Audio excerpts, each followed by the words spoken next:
public and private settings that I said earlier. If you're on your private settings, the concept is that you have control over who sees it by adding, for Snapchat, it's adding friends, then they can see your Snapchat stories, something like that.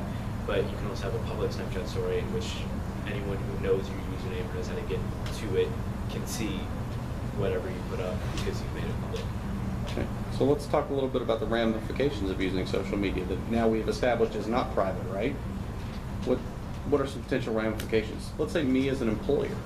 What's the ramifications of somebody like you who may be applying for a job here if you've got some things on social media that aren't exactly private we've established? Things that you've like data you've relinquished, or like things that they've found about you? Let's talk about your future employers. If you've got social media, we'll say you got a Facebook page. I'm old, so that's the only thing I know. Is MySpace still a thing? No. Okay. Okay. So it becomes less cool when your parents get on it. You know, that's how it's. I'm still in the Facebook era. So let's say you put things on Facebook, and you've got that crazy party in college and that after party at the Derby thing or whatever, and you've got all this information out there, and it's not private anymore. What are the ramifications on you guys as future potential employees of businesses? Well, they have the option to say no. Look what you did here. This isn't going to make you a good employee. Right. Yeah. They'll look back on what you had and they'll basically judge you off of that, how you acted or how you behaved, and how it could still be how you acted. Right. But at the same time, if your social media is good and nice, you make it look wonderful, and Yes. then that could help you. So, But even if you clean it up, didn't you tell me I could still Google pictures of myself from like 10 years ago? That are I'm out not there? even saying I'm saying if you had done it from Okay. day one. Okay. So maybe a good point of knowledge for you guys is to know that what you're making public is public from now until then. I will tell you that my wife works for a major medical center here in town, and the first thing that she does when she gets applications from people is she goes and looks at their social media to find out, because yeah, I have a piece of paper, but if you're smart, on this piece of paper you wrote all the great things about you. You referred me to your aunt and your cousin and your uncle who thinks you're awesome, and you've said really great things. But you know where I find the real you probably? I'm going to go look on your Facebook or your Twitter or your Snapface or whatever this stuff is. I'm going to go look there and see what you're saying about yourself, how you're presenting yourself. This is just really my warning to you guys in this generation, that what you're putting out there, you really don't have a right to privacy on that, and it will live, not to make it too doom and gloom, but what Jay said, it's going to live forever in Google somewhere probably. And future employers, future in-laws, future whomever are going to be able to access that information. So I would be very, very cautious about the information that you're circulating out there, and your digital persona being hopefully as well manicured as your personal persona is. Well, and just to throw out there, on top of that, I've heard people say, well, if I'm going to a job interview, like, this is the person I am at work, and it's not at all connected to the person I am when I'm partying after work. Should companies have the right to access something like social media, even if you're willingly put it out there? Like, can they literally say, oh, look, you're drunk all the time, we're not hiring you? I think that they should have access to it. I think it kind of plays into your character. And like, if you're going to post something of you doing something really bad, it kind of calls your character into question, being like, okay, well, if you're doing this on your like personal time, like, is this going to affect your job? Like, there's no way to find out.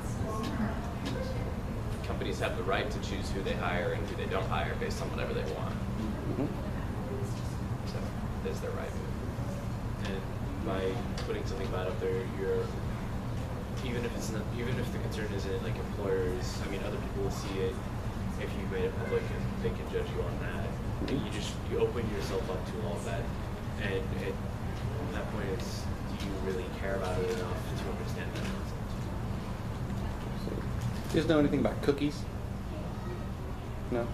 Jay, tell me about cookies.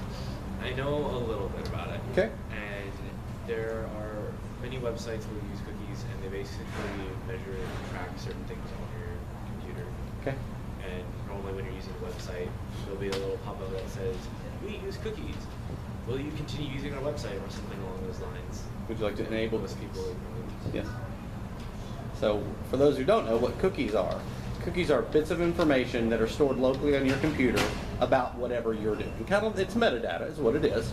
And if I go to Amazon and I look for that pair of size 9.5 wide Nikes that I love, that's going to get saved in a cookie. And Amazon, the next time I go back, is going to go, are you still looking for those size 9 Nikes? Here's some great ones. Other websites may actually even hit that same cookie and go, he really likes Nike shoes. Let me show him what I've got. And so that's information that's stored on your local machine. Do we know any way of avoiding situations with cookies? Do we know any way of avoiding tracking of our information on our computers? I'm not going to tell you because I don't want you to do it here, but I'm just curious if we know anything about that. Any ways around some of the tracking that happens in the digital sphere? Mr. Small is a very good point. Right to privacy extends well beyond the internet and data usage. However, that just happens to be my niche area, so that's why we're talking about it. But do we know anything about how people are getting around or helping to at least minimize the way that companies are tracking them? So what I did is I found out ways that people react to all the information gathering, and in one way that they react is a way to prevent them from gathering. And there are, I think we found at least 2. And there was VPNs, which are virtual private networks. And you basically access a different ISP. And they can't really track you by that because you're not on that ISP anymore. They can't collect your metadata. The VPN, I don't know exactly what they do with it, but it's basically a way to usurp around all the common ways that everyone else does it. Right. So I blocked those here, by the way, just so you guys know. Go on. So No ideas. it's a way to get around it and protect your data, and most likely the VPN probably isn't as open and forward as the ISP would be. And the other one I found was VPN, and I mean it was just trying to get around it by using VPN. Right.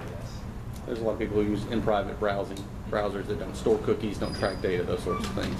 That's another popular one. I think we're coming close up on time, aren't we? Is there anything that we haven't covered, anything we haven't discussed, anything that you came across in your research that you went, wow, I didn't know that, or I wish I could tell people about that piece of information? I like what each of you guys have that maybe jumped out at you that we haven't covered yet. For the NSA, there is a way that they try to get around the Fourth Amendment, and they have what's called the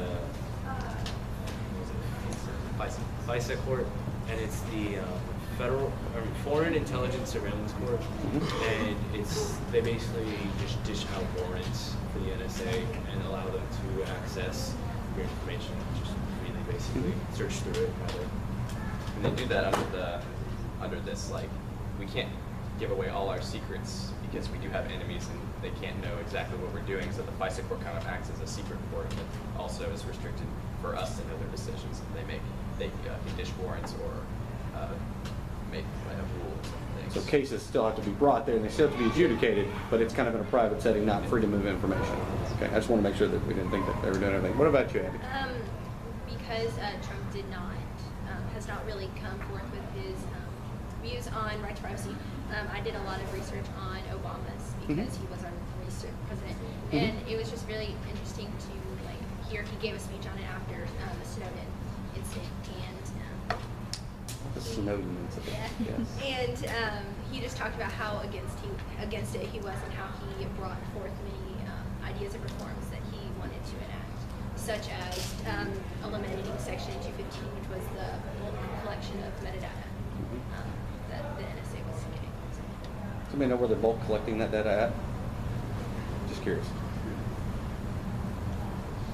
We're building a very large facility out in the Midwest. Very interesting to research that. Lots of warehouses, lots of servers, lots of data storage. It's going to be a very interesting thing. We heard how you all feel, but just in general, how does America feel about the government? I have some on that, and it was from The Guardian. It says, a majority of Americans, 56%, say that the federal courts fail to provide adequate limits on the telephone and internet data the government is collecting as part of its anti-terrorism efforts. And an even larger percentage, 70%, believe that the government uses the data for purposes other than investigating terrorism. And then 63% think of the government for gathering the actual content of, for instance, telephone and all that. Very against those concepts. All right, thank you. Nice job. I'm collecting it all. I'm collecting all the data.